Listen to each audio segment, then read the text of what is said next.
Presentation number 10, the element of concept. Critical thinking is thinking about your thinking to make it better and adopting traits that make it possible. All thinking consists of 8 fundamental elements.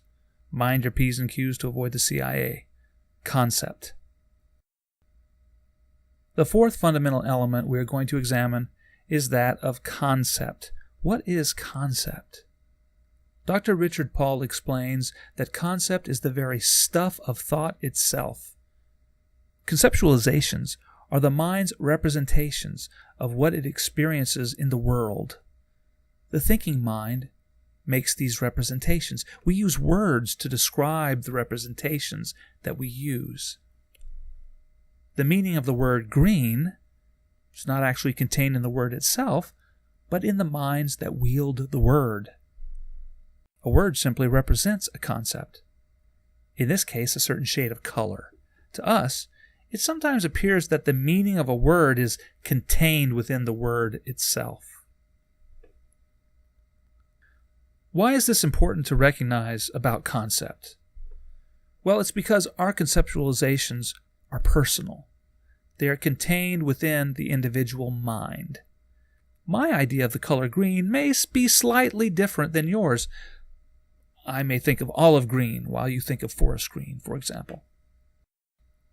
In order to ensure that we are talking about the same thing, it's useful to check our major concepts. There's always room for error when you're dealing with conceptualizations because not everyone understands language in exactly the same manner. We may find it necessary to explain the same thing in many different ways to ensure that everyone understands what we're talking about precisely enough to be useful to all. It almost goes without saying that you cannot reason without concepts. Since it is the very stuff of the mind, it makes little sense to speak of reasoning without the utilization of concepts. What would that even look like? Your mind is a blank page without conceptualizations. Without conceptualizations, we exist on instinct alone. Reasoning, trying to figure something out, is out of the question. Thus far, we have covered 4 important elements of reasoning. We have seen that without purpose, point of view, question, or concept, reasoning itself is not really possible. And it is important to note how these are related. Purpose affects question. Point of view influences the way we conceptualize things, and questions propel our thinking towards achieving our purpose.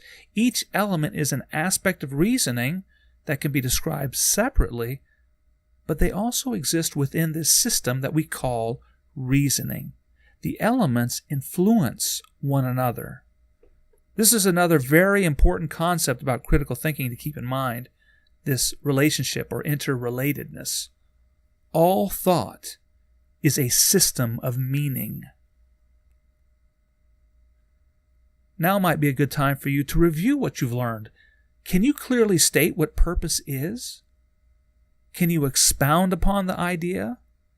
Can you provide examples or illustrations? Can you CI all of the elements we have covered thus far? Remember this mnemonic, CSEE-I, CI, that's the true test of knowledge.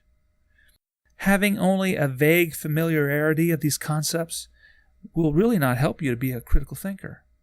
You must take the time to actually think through these concepts for yourself, to personally know them, to question them, internalize them. It's the only way to achieve the discipline of critical thinking.